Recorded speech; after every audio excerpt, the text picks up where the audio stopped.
የድል ቤት ዛሬ የጠዋትና የማታ ልምዶቻችን ላይ በጣም እናወራለን።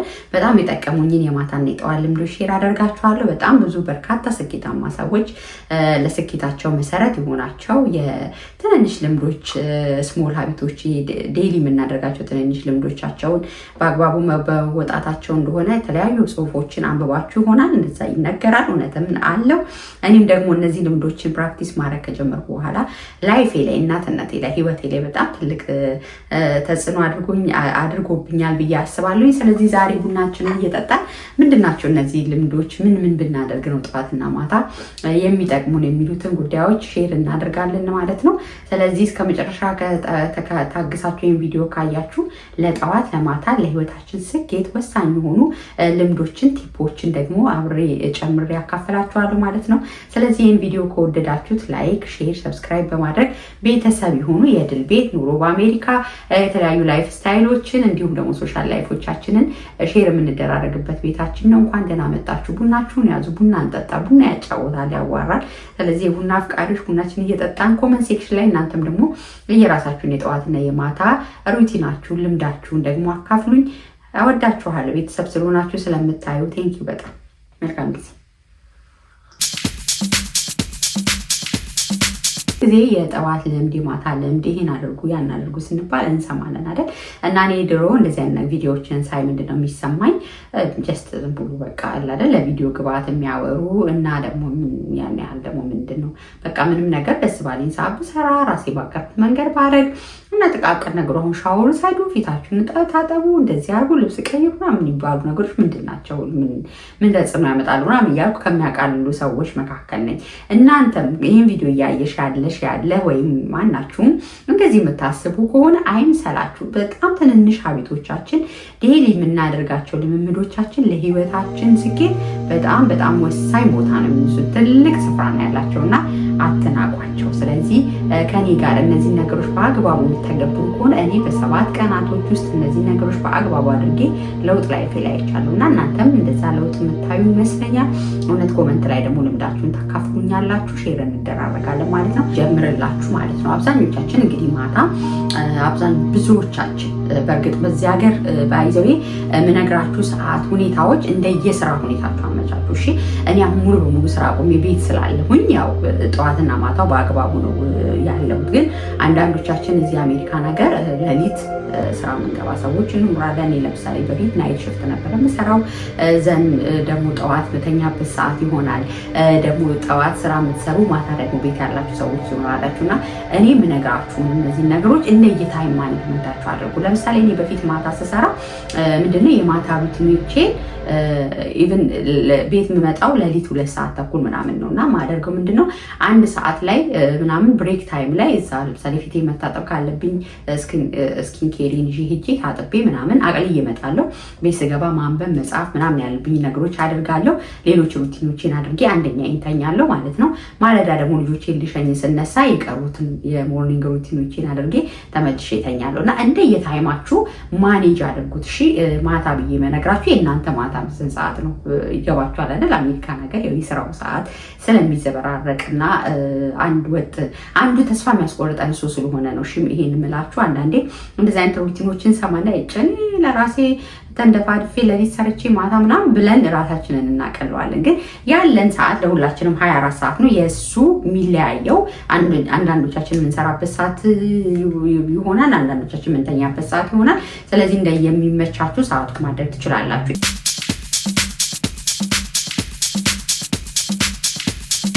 ማለዳ እንግዲህ ብዙ ጊዜ የማደርገው ማለዳ ላይ ስፖርት ኤክሰርሳይዝ ላይ ሰነፍ ነኝና እኔን እንዳትሰሙኝ። ግን ማለዳ ብዙ ጊዜ የማደርገው በጠዋት ነው የምነሳው።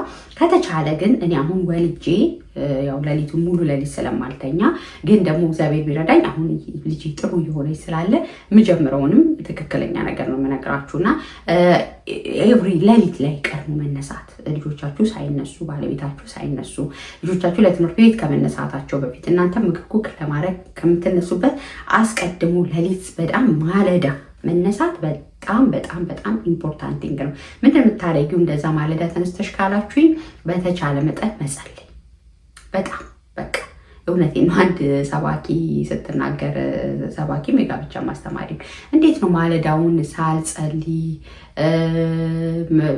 በቃ ከእግዚአብሔር ኃይል ሳልወስድ እንዲሁ ከነ ማንነቴ ከባሌና ከልጆቼ ጋር የምገናኘው?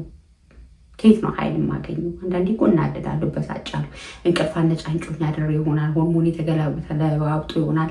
ስለዚህ በዛ ንዴት ውስጥ ከቤተሰቤ ጋር ከተቀላቀልኩ ማለት ከባድ ነው። ስለዚህ መጀመሪያ ኃይልን ነዳጅን ሞልቼ ነው ወደ ቤተሰቤ የምቀላቀለው እና እህቶች ጠዋት ተነስታችሁ ይሄንን አድርጎ ስትል በጣም በእውነት ቆይቷል። 12ኛ ክፍል ኦር ካምፓስ 1ኛ ዓመት እያሉ ነው የሰማሁት እና በጣም ሁሉ ጊዜ ሪማይንድ ያደርገኛል። ሁሌ ያደርጋሉ እያልኳቸው አይደለም፣ ግን ማድረግ እንዳለብኝ ይሰማኛል። ለማድረግ እየጣርኩ ነው። አሁን በተለይ ደግሞ ከየትኛውም ጊዜ በላይ ያንን እያደረግኩኝ ነው። ምክንያቱም ያው እናትነት ኃይል ይፈጃል አይደል? በቃ ቤት በጣም የዓለም ሩጫ ነው። ስለዚህ ያንን ኃይል ነዳጅ የምንወስደው ከእግዚአብሔር ነው። ለዚህ ማንም ሳይቀድመን ቀናችን ላይ ሳናውጅ እኛ ቀናችን ላይ ሴጣን ሳያውጅ እኛ ቀናችን ላይ ማለዳ በቃ በተቻለ 5-6 የምትነሱ ከሆነ ለልጆች 5 ላይ ተነስታችሁ ብትጸልዩ መጽሐፍ ቅዱስ ብታነቡ በጣም መሰረታዊ ነው አይደል? ሰው ተነስታችሁ ሻወር ውሰዱ ምናምን አልላችሁ። መጀመሪያ እግዚአብሔር ፊት ቅረቡ። በቃ ከእግዚአብሔር ኃይልን ውሰዱ። ጌታ ሆይ እናትነቴን እርዳ፣ እግዚአብሔር ሚስትነቴን እርዳ፣ ይሄን ቀን ተረከብ። ሳገለግላቸው ደስ ብሎኝ እንዳገለግላቸው፣ ለባሌ ደስ ብሎኝ እንድገዛ፣ ለልጆቼ መልካም እናት እንደሆነ እግዚአብሔር እርዳኝ ብዬ ሃይማኖታችን ብለን ቀኑን ባርከን እግዚአብሔር ስለሰጠን አዲስ ቀን ደግሞ አዲስ ስጦታ አለን። ማለዳ አዲስ እኮ ያላየነው ቀን፣ አዲስ 24 ሰዓት እግዚአብሔር የሰጠን አዲስ ፀሐይ፣ አዲስ ሰማይ እግዚአብሔር የሰጠን። ስለዚህ ያንን በምስጋና ተቀብለን ሴጣንን አናደነው ቀናችንን እንጀምራለን ማለት ነው። ስለዚህ 5 ላይ እነሳለሁ እኔ ብዙ ጊዜ 5 ላይ ትነሳላችሁ። እስከ 6 ድረስ ይህንን አደርጋለሁ። 6 ላይ ተነስተን ያው ልጆች ለመሸኘት መሯሯጥ ነው የሚሆነው። ስለዚህ ለልጆች ለባሌ ምሳ ምናምን ማስረውን እያዘጋጀው በጎን ዝንጅብልና ሎሚ እጥዳለሁ ማለት ነው። እሱ ይፈላል። ልጆቼን ሸኛለሁ ምናምን። ልጆቼን ደግሞ በተቻለ መጠን ጸልዬ ባረኪያቸው ደስ ብሏቸው ትምህርት ቤት እንዲሄዱ እጥራለሁ። ብዙ ጊዜ አንዳንድ ጊዜ ልጆች ቶሎ ልብስ አይለብሱልንም፣ ምግብ አይበሉልንም፣ ቶሎ ከእንቅልፍ አይነሱልንም። ተነስተ እንባባላለን።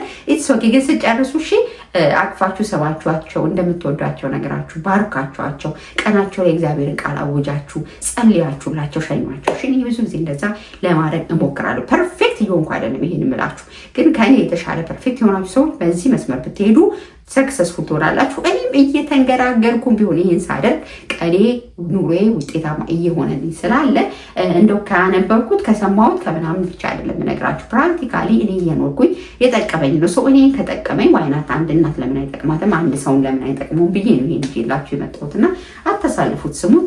ደግሞ ማስታወሻ ብትይዙ በቀላሉ ፕራክቲካል ለማድረግ ይጠቅማችኋል ማለት ነው።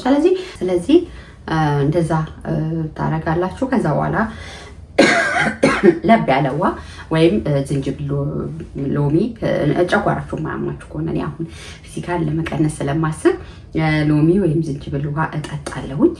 ያንን አደርግና ከዛ በኋላ ያው የቡና ነገር ስለማይሆንልኝ ቡናዬን እጠጣለሁኝ። ቁርስ በጣም ዘግቼ ነው የምበላው።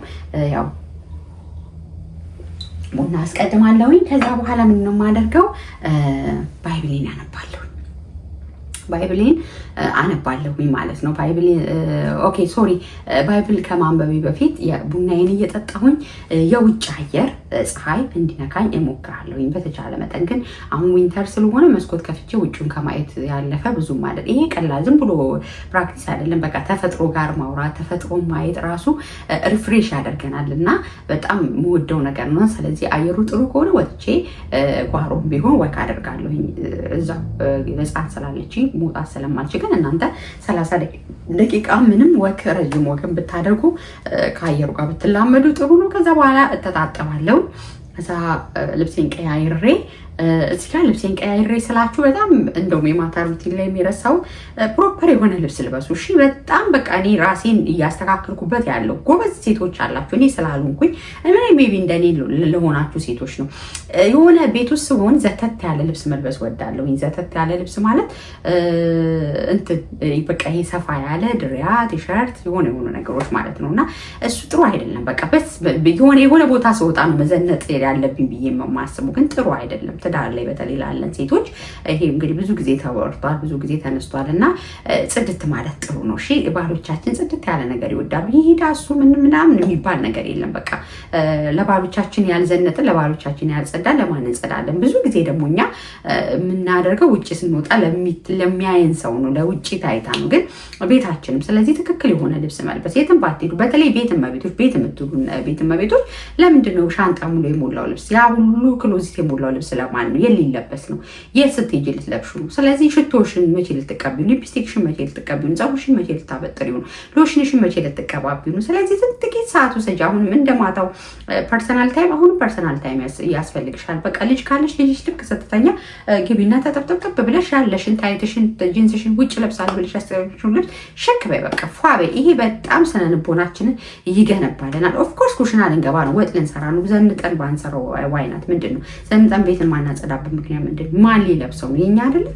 ስለዚህ ያንን ማድረግ ጥሩ ነው፣ በጣም መሰረታዊ ነገር ስለሆነ ማለት ነው። ስለዚህ ጥብጥብ ብላችሁ ራሳችሁን ጥፍር ቀለማችሁ ከለቀቀ ጥፍር ቀለማችሁን ቅብት ብትበሉት የግድ ጥፍር ቤት ሜዳ አይጠበቅባችሁም። ወይም ጥፍራችሁ ቁርጥ አርጎ ጆሯችሁ፣ አፍንጫችሁ ምናምን ጽድት በቃ ጥብጥብጥብ ንጽት ማለት እሺ። ይሄ በጣም መሰረታዊ ነገር ነው እና የሆነ ቦታ ስትሄዱ ሰርግ ስትጠሩ ነው አትሰባበሩ። በቃ ኤቭሪዴይ ደግሞ እስኪን ሩቲናችሁን ካላችሁ ምንድነው ተልባም ይሁን ማርም ይሁን ምናምን ያላችሁን እርድ ምናምን ያላችሁን የግድ ውድ ሎሽን ኤቭሪቲንግም ለመሰላችሁ አንዳንድ ነገር ወይ እኔማ ምን አለኝ ኬት አመጣለሁ ገንዘቡ የት አለኝ ምናምን እና የሆነ አይቻልም ወደሚል መንፈስ ውስጥ እንከታም። ይቻላል ባለን ነገር እርጎ ካለሽ እርጎሽ፣ ሙዝ ለልጆች ይሰጥሽ ከሆነ በሙዝ ልጫት ፊትሽን በቃ ባለሽ ነገር ራስሽን ቴኬር ማድረግ፣ ፀጉርሽን ቅባትሽን ቅብት ብለሽ ብጥር ማድረግ፣ እነዚህ ነገሮች በጣም መሰረታዊ ናቸው። ፐርሰናል ኬሪንግ ከጨረስኩኝ በኋላ ባይብል አነባለሁ። አንድ ቨርስ የሚሆን 2 ቨርስም የእግዚአብሔር መንፈስ እንደረዳኝና አቅሜ እንደፈቀደ መጠን ያው ጥበብን አቅምን ኃይል የሚሰጠው የእግዚአብሔር መንፈስ ስለሆነ ከእግዚአብሔር ቃል አትራቁ። በተለይ እህቶቼ ያቺ ጠቢብ ሴት ያቺ ልባም ሴት በጣም እግዚአብሔር የረዳት ፓርቲ ይሄ ነው አይደለ? ስለዚህ ያቺን ሴት ለመሆን እግዚአብሔር ቃል እንጠጋ። በጣም ትልቅ ኃይል ስለሆነ ማለት ነው። ስለዚህ የእግዚአብሔርን ቃል አንብቡ፣ ጆርናል ጻፉ። የእግዚአብሔርን ቃል ደግሞ እንዲያዝልን የተረዳነውን ነገሮች እንጻፍ። እዚህ ምስሉ ላይ እንደምታዩት እንደማስገባላችሁ ጥሩ ኢንቫይሮንመንት ፈጠሩ ነው። ምንጣፋችሁ ላይ ክፍልን ቦታም ካላችሁ የትም ብቻ ቁጭ ብላችሁ የእግዚአብሔርን ቃል አንብቡ። እዛ ማስታወሻችሁን ጻፉ። ከዛ በኋላ የቀን እቅዳችሁን አውጡ። ምንድነው ዛሬ ቀናችሁ ላይ የምታስቡት? ምንድነው አቺቭ ማድረግ የምትፈልጉት ነገር? ምንድነው እቅዳችሁ? በቃ ዩቲዩብ ቪዲዮ መስራት ከሆነ ለምሳሌ እኔ ኩክ ማድረግ ከሆነ ልጆች ብሬክ አርጎ ደግሞ እረፍት ማድረግም ከሆነ እቅዳችሁን ማስቀመጥ፣ ቀናችሁን 24 ሰዓቱን ብሬክ ዳውን መስራት፣ እቅድ ስኬጁል ማውጣት በጣም የመሰረታዊ ነገር ነው። በቃ ማታ ቴንኪው ብላችሁ ያደረጋችሁትን አቺቭመንት የምትመዝኑ ዛሬ ጠዋት ባወጣችሁት እቅድ መሰረት የምታደርጉትን ደግሞ ሰርታችሁ ስትሆኑ ነው። ስለዚህ ኩክ ማድረግ ከሆነ ክሊን ማድረግ ከሆነ ኤኒቲንግ ብቻ እቅዳችሁን ጻፉ። የራሳችሁን የዕለት ማስታወሻችሁን ያዙ። ትዝብታችሁ ምናምን በጣም ጽሁፍ እኔ በጣም የእውነቴን ነው እኔ ሁለት ነገር ነበረ። አንደኛው በጣም የሚሰማኝን ስሜቶች ለሰዎች መንገር፣ በቃ ከተናደድኩኝ ምናምን ከተደሰትኩ ስሜቴን ማጋራት፣ ይሄ መያዝ አልችልም እና ለሰው ማጋራት እንደምታውቁት ብዙ ዋጋ ያስከፍላል። ይሄ ሌላ ጊዜ አጫውታችኋል። ምክንያቱም ሰው ሚስጥራችሁን ያውቃል። ለምን መጽሐፍ በቃ በስጽፍ ይወጣልኛል ማለት ነው ሁለተኛው ነገር። ስለዚህ አሁን ለሰው ከመንገር ይልቅ ያደረጉት ጽሁፍ ነው። በቃ የከፋችሁን ውስጣችሁ አትያዙት። ቂምም ቢሆን ጻፉትና ከዛ ቀደዱት፣ ከዛ እርሱት። በቃ ይወጣላችኋል። በጣም ትልቅ ስነ ልቦና ስለሆነ ያንን አድርጉት ማለት ነው። ስለዚህ ቀን ሙሉ ውሃ እየጠጣችሁ ባሉ፣ ፍሩት ብሉ፣ ሄልዚ የሆነ ነገር አድርጉ። ምግባችሁ በተመጣጠነ መልኩ ውሰዱ።